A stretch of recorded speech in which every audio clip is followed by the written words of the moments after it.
పిన్నర్ల తప్పే ఉందన్న. Pan shop వాడితో బతుకు కదా, కొబ్బరి మండలం అమ్ముకున్నోడితో బతుకు కదా, మెకానిక్ షెడ్ వాడితో బతుకు కదా, డ్రైవర్తో బతుకు కదా.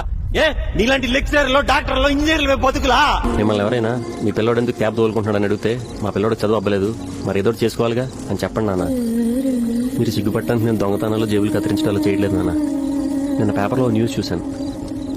ఈ పిల్లలు ఎలా ఉండాలని ఆశిస్తున్నారని పేరెంట్స్ని క్వశ్చన్ అడిగితే 78% మంది కెనడాలో, 70% మంది యూకేలో ఆనందంగా ఉండాలని అన్నారంట. లైఫ్లో సెటిల్ అవ్వాలి, డబ్బు బాగా సంపాదించాలి మాత్రం మన దేశంలో పేరెంట్స్ అన్నారు. అసలు మీరంతా సంపాదనలో ఆనందం చూస్తున్నారు కానీ డబ్బు సంపాదనకి ఆనందానికి సంబంధం ఏడదు నాన్న. సరే, ఒకవేళ సంపాదనలోనే ఆనందం ఉంటే లక్షలు సంపాదించే డాక్టర్లు, సాఫ్ట్వేర్ ఇంజనీర్లు డిప్రెషన్కు గురై ఎందుకు నాన్న సూసైడ్లు చేసుకుంటున్నారు? ఆనందం డబ్బు సంపాదించడంలో లేదు నాన్న, మనకు నచ్చిన పని చేయడంలో ఉంది. పేరు పనికిమాలిన ఆదర్శం అట. ఓ కుక్క లారీని క్రాస్ చేయాలని రోజు ట్రై చేస్తుంది.